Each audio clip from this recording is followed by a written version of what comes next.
नरकासुर विदेह के राजा जनक के दत्तक पुत्र और भगवान विष्णु के परम भक्त ने किरात राज को समाप्त करके प्राग ज्योतिषपुर में सत्ता संभाली थी।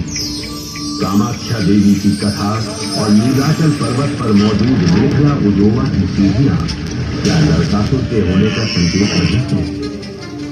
मैं नरकासुर के समकालीन रहे सोनितपुर के राजा बाणसुर और विदर्भ के राजा भीष्म के शौर्य का भी गवाह हूं, जिनकी कहानियां गाहे बगाहे भगवान श्री कृष्ण से जा जोड़ती हैं।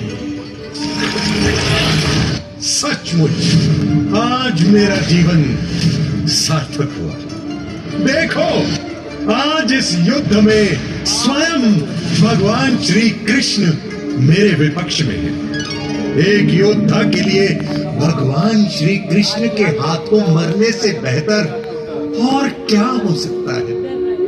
ओ मेरे प्रिय प्राग ज्योतिषपुर, मेरी विजय में तुम्हारी रक्षा है, मेरी पराजय में तुम्हारा अंत होगा और तुम्हें वो सम्मान मिलेगा जो आने वाले समय में याद रखा जाएगा।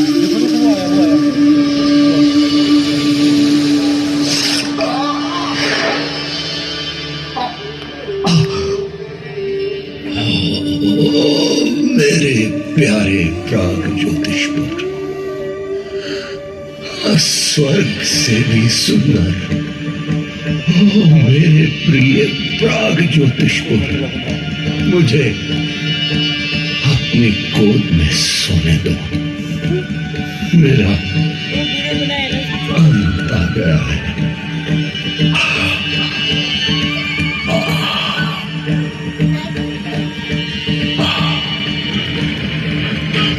भगवान श्री कृष्ण ने नरकासुर का वध किया और नरकासुर के पुत्र भागदत्त को प्राग ज्योतिषपुर के सिंहासन पर बिठाया। भागदत्त एक वीर योद्धा था, वीरों का वीर। यही भागदत्त अपनी सेना लेकर कुरुक्षेत्र के युद्ध में कौरवों की तरफ चला। सुप्रतिक नामक वीर राजा भागदत्त तीसरे पांडव अर्जुन के हाथों युद्ध स्थल में मारा गया और वीर गति को प्राप्त हुआ। भागदत्त के बाद प्राग ज्योतिषपुर की इस पावन भूमि पर शासन करने वाले 17 शासक आए। राजवंश के अंतिम शासक सुपर्णक का सफाया कर दिया गया। पहली सेना का नेतृत्व करने वाले पुष्यवर्मा ने प्राग ज्योतिषपुर के सिंहासन का दावा किया। वर्मन वंश के 12 राजाओं ने इस भूमि पर शासन किया और अंत में मध्यकालीन भारत के कामरूप राज्य के सबसे महान और सबसे सम्मानित राजा कुमार भास्कर वर्मा का जन्म हुआ। भास्कर वर्मा आजीवन अविवाहित रहे। भास्कराब्द कैलेंडर उन्हीं के राज की देन है जो आज भी प्रचलित है। भास्कर वर्मा के राज में प्राचीन कामरूप देश ने साहित्य और संस्कृति के क्षेत्र में काफी प्रगति की।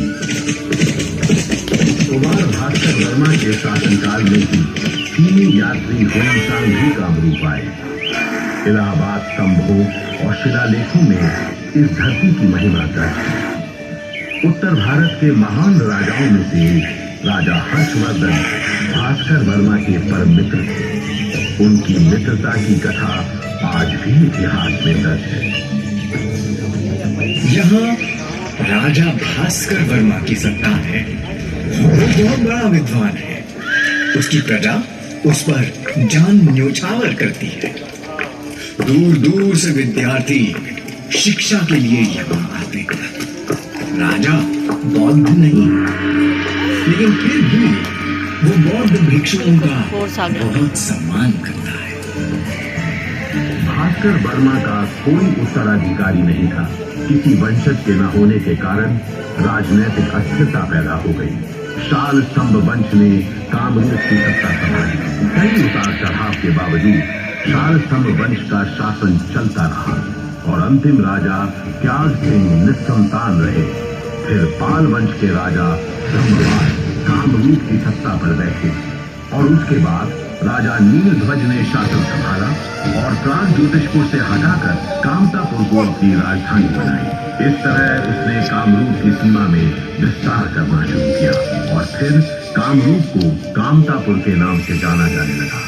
राजा नीलध्वज के देहांत के बाद राजा दुर्लभ नारायण कामतापुर के सिंहासन पर बैठे तो उनके शासनकाल में ही कायस्थों के 7 परिवार और ब्राह्मणों के 7 परिवार कन्नौज से आकर कामरूप में बस गए, जिनमें श्रीमंत शंकर देव के पूर्वज चंडीगढ़ ब्राह्मण भी थे। दुर्लभ नारायण के बाद राजा हुए चक्रध्वज और इन्हीं चक्रध्वज के शासनकाल में सन 1449 में महापुरुष श्रीमंत शंकर देव का जन्म हुआ।